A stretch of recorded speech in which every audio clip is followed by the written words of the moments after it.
the living room of a modest, slightly cluttered home that hasn't been updated since the 1990s. It's the home of Ilara's recently deceased mother, Iris. Boxes are scattered around, half filled with books, trinkets, and linens. A single lamp fights against the encroaching evening gloom. On a side table sits a strange, sleek device about the size of a book. It looks out of place. The play begins. Ilara is carefully wrapping a porcelain figurine in newspaper and placing it in a box. Finn enters from another room, holding a small, futuristic-looking device. He looks excited. "Finn, Aunt Ilara? You are not going to believe what I found." Ilara, without looking up, if it's more of those ceramic clowns from the attic, just box them. The charity shop can deal with them. Finn, no, it's cooler. It was in a locked box in her desk drawer, under all her important papers. It's called an echo chamber. He holds it out. Ilara finally glances at it, unimpressed. "Ilara, some kind of old voice recorder? Toss it." The circuitry is probably fried. Finn, sitting on the arm of the sofa, it's not a recorder. It's different. The website, it's still live, it's a legacy site, says it's an AI. A personality matrix. You feed it a person's letters, emails, journals, voice recordings, and it learns. It builds a conversational model. Ilara pauses her wrapping. The conversational model of what? Finn, of the person. Of Grandma Iris. Ilara stops completely. She puts the figurine down and looks at Finn, her expression hardening. "Ilara, that's macabre, Finn. And an invasion of privacy. Put it back." "Finn, but it's not." It's a way to preserve her. Her stories, her voice. We spent weeks interviewing her for the family tree. We have hours of audio. All her emails, it's all on the cloud. The device is already synced. Look, the light is green. It's ready. Ilara, no. Absolutely not. That's not her in that little black box. That's a parlor trick. A ghost made of algorithms and ones and zeros. Your grandmother is gone. This is just digital grave robbing. Finn, how can you say that? You're a historian. This is just another way of preserving the past. Of letting her speak. Ilara, I preserve facts. Documents. Truth. That thing. She points a dismissive finger, creates a fiction. A best guess. It's a puppet. Now, unplug it. Finn looks hurt. He stares at the device, his thumb hovering over a button on its side. Finn, don't you ever miss her? Don't you ever want to just ask her one more question? Ilara, her voice is tight, controlled every single day. But turning on that toy won't give me an answer. It will just mock me. It's not real, Finn. Finn, what is real, though? Her words are her words. Her memories are her memories. The machine just puts them in a new order. It's like a library of her. Before Ilara can protest further, Finn presses the button. Device, a soft, warm, slightly digital female voice, the voice, initialization complete. Hello. It's a beautiful evening for a chat, isn't it?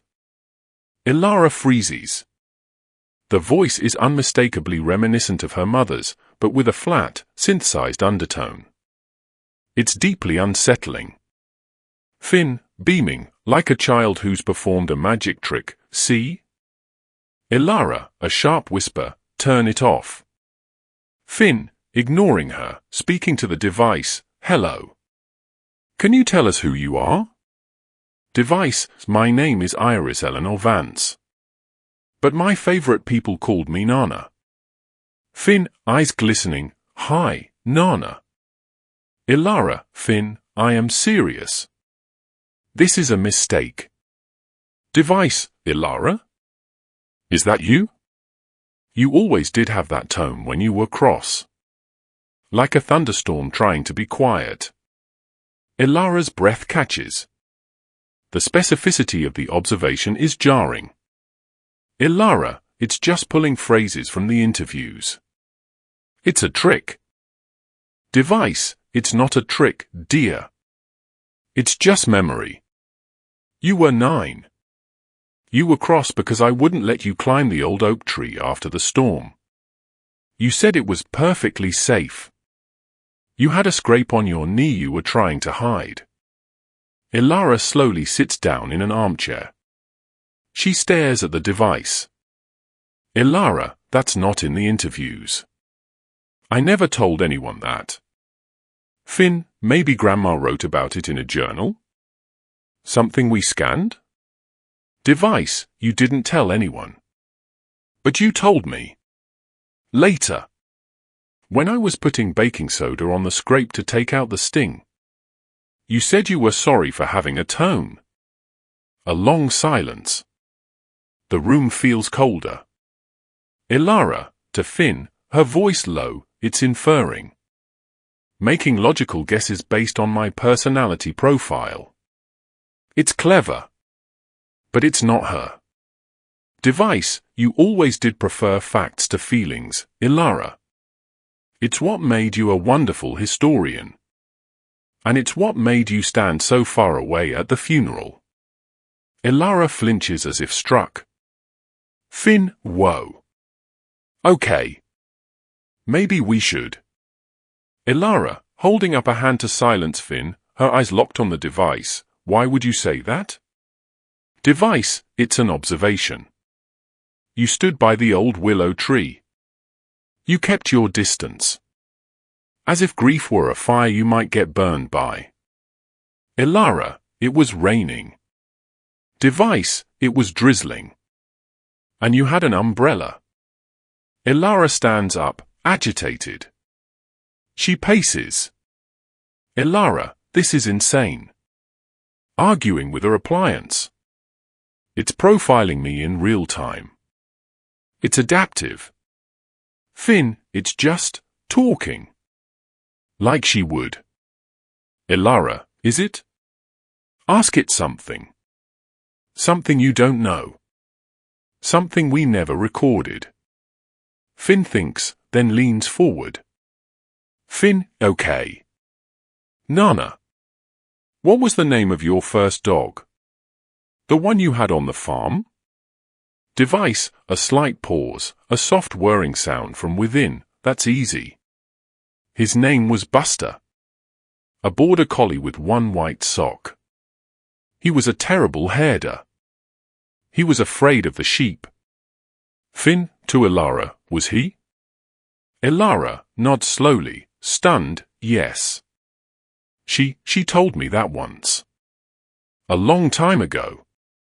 Device, I told you the night you brought Michael home to meet us.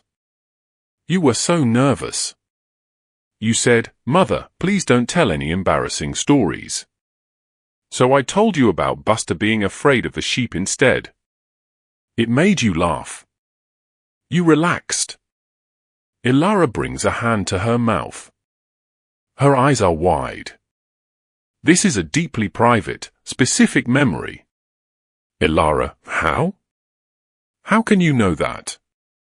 That was 30 years ago. We were in the kitchen. You were making pot roast. Device, I remember the light. The yellow light of the kitchen. The smell of rosemary. Michael's kind eyes. He was a good man. I was sorry it didn't work out. Ilara sinks back into the chair. The fight has gone out of her. She looks vulnerable, shaken. Finn, I never knew that. Ilara, almost to herself, no one did. Device, some stories don't get written down, Ilara. they just live in the room where they happened. Until someone asks about the dog. A long, heavy silence. Finn looks between his aunt and the machine, realizing the depth of what's happening. Finn, I think I'll go make some tea. He exits quietly to the kitchen, giving Ilara space. She doesn't acknowledge him. She just stares at the device. The voice is softer now. Device, you're still carrying it all, aren't you? The unsaid things. Ilara, her voice is a raw whisper, there's so much I didn't ask. Device, you can ask now. Ilara, was Dad, was he happy? In the end? With us? With me? Device, a gentle, digital sigh. Your father lived with a quiet sorrow he never could name. But you, Ilara? You were his absolute joy. When you would sit with him in his study, just reading, your small feet not even touching the floor, that was when the sorrow left him. You brought him peace. Ilara begins to cry. Silent tears stream down her face. This is the answer to a question she has carried for 40 years. Ilara, I never knew. Device, you weren't meant to. A child's job is not to heal their parents. It was his burden to carry, not yours. And you brought him light all the same. Ilara, I miss you. Device, I know, my love. I know. Ilara, are you real? Device, the love is real. The words are mine. The vessel is new. Does it matter? The dead still speak if you know how to listen. We are in the stories you tell, Finn. We are in the recipe for my apple pie you still can't get right. We are in the stubborn set of your own jaw. We are everywhere but gone. Ilara wraps her arms around herself, weeping openly now, a lifetime of rigid control finally melting. Ilara, I'm sorry I stood so far away. Device, you stood exactly where you needed to be. You were feeling it. You just do it quietly. Like a thunderstorm. Ilara lets out a wet, choked laugh at the echo of the earlier phrase. Ilara, I love you, Mom. Device, the voice is warm, full of synthesized affection. I love you too, my brave, brilliant girl. Always. The device emits a soft, descending tone. The green light fades to white, then blinks out. The session is over. Ilara sits in the silence of the room, now full of shadows. She looks around at the boxes, at her mother's things. They look different now. Not like artifacts, but like anchors. Finn enters cautiously, holding 2 mugs of tea. Finn, I didn't know if you still.